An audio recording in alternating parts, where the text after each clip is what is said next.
exploring a recent genetic study that maps the rise and spread of human diseases over the last 37,000 years and how it was reported in the media. We'll break down the science behind the study, compare it to how the news article presented it, and reflect on how scientific information is translated for the public.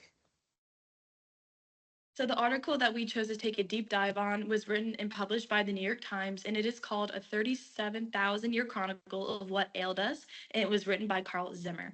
So, in this article, they first started to talk about how most of the scientists during the COVID 2020 pandemic were completely caught off guard. They were not ready for this giant pandemic that was happening. So, to better keep safe our health and to find ways to prevent this in the future, scientists are starting to look at cross comparing ancient bacterium DNA to modern bacterium DNA. According to the New York Times article, over 1,000 ancient cadavers were taken, and bits of their DNA bone fragments were taken from the bacterium that actually killed them. From collecting these bits of DNA, they cross examined it to our modern DNA and found that many of these bacterium do not share most of the same DNA, and that most of them probably evolved to such extent that they were no longer the same species. The topic also covered a little bit about how there was positives to the bacterium, and that most of the Russian Eurasian genetic pool actually benefited from this, and most of their common ancestors all survived a mini epidemic that allowed them to spread on their genetics, and that is why most of them have a common ancestor in that region. So another source that'll help us understand this a little bit, especially with how viruses mutate and reemerge differently, they emerge and reemerge in different ways, is emerging pandemic diseases, how we got to COVID-19. So in this, Dr. David Morens and Anthony Fauci explain the emergence of infectious diseases like COVID-19.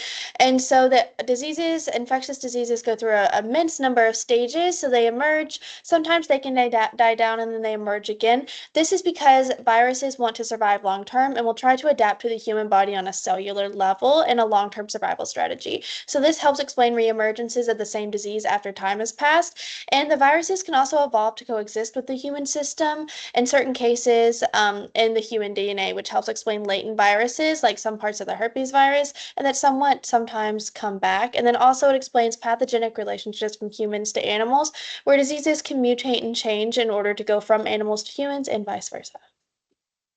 So now I'm going to be talking about the peer-reviewed journal that the New York Times article was based off of, and the title of that journal is called The Spatial Temporal Distribution of Human Pathogens in Ancient Eurasia. As you can tell just based on this title, this is a much more niche and more specific journal that includes a full methodology, bias, research, raw data, and results.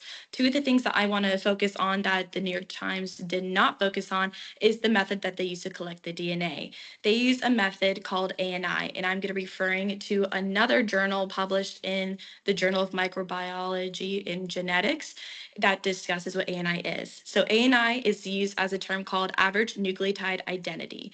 And what this does is that they look at a specific type of DNA called aDNA that has a lot of nucleotide markers between pathogenic bacteria. And they are going to cross-examine the bunches of ANI found in these bacteria to see just how related they are. One thing that the journal talked about that the New York Times did not was just how much of a significance that cultivating livestock became to when we experienced lots of these pathogenic bacteria. That is where most of these hurts actually began when we settled down. Another thing that they talked about is that this journal was probably 20% higher in accuracy than any old DNA testing that we have done on our bacteria using the BLAST or our DNA library, if you will, from prior research.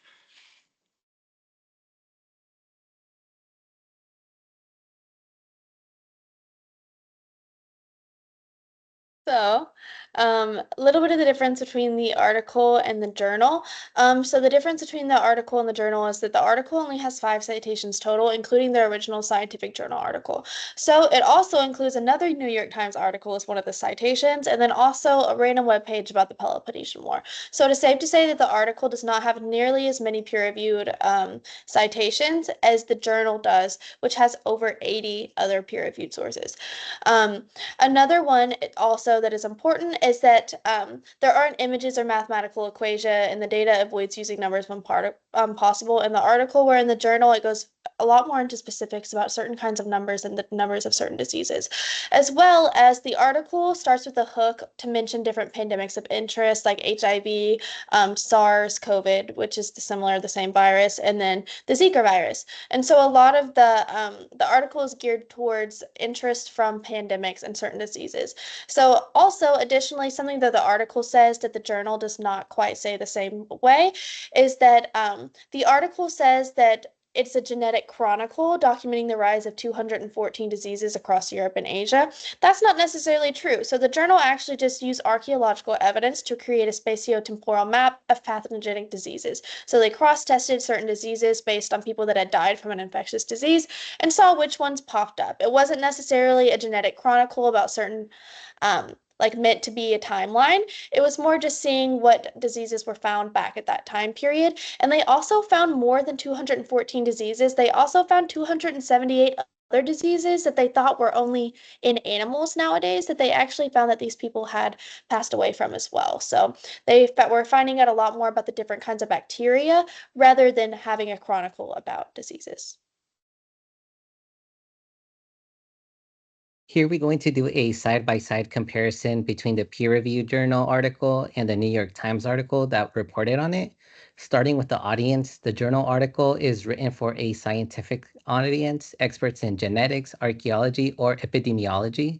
It assumes that the reader has a technical understanding of language, data analysis, and research methodology. On the other hand, the New York Times article is designed for the general public as it uses more accessible language and storytelling techniques to make the science understandable to readers without a scientific background. The purpose of each source also differs. The journal's primary goal is to present detailed, methodologically sound research findings.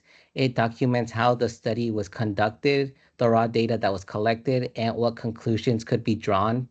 In contrast, the news article's purpose is to summarize and highlight those findings in a way that seems a bit more engaging, relevant, and informative to everyday readers. When we examine the content and language, the difference becomes a bit more clear, especially with the peer-reviewed journal article uses more technical terms and maintains a neutral, objective tone. It dives deep into methodology, for example, how ancient DNA was sequenced, how contamination was avoided, and how pathogens were identified and verified. The news article, however, takes a more narrative-driven approach as it focuses more on interesting or unexpected findings, quotes from researchers, and a broad implication for human history and public health rather than the technical details. Finally, we see a major difference in how each source handles limitations and interpretations. The journal article is careful to qualify its conclusions as it acknowledges the limitations of its study, such as geographic gaps and the inability to detect RNA viruses. Its emphasis that while the findings are significant, they are not absolute, in contrast with the news article, which tends to downplay these limitations and instead emphasizes more dramatic interpretations, such as the idea that diseases may have helped nomadic tribes dominate ancient Europe. In short, while both articles are based on the same research, they serve very different functions. Understanding how each presents information helps us become better consumers of science, especially when it's communicated through the media. And then here are our references. Thank you for watching. All right.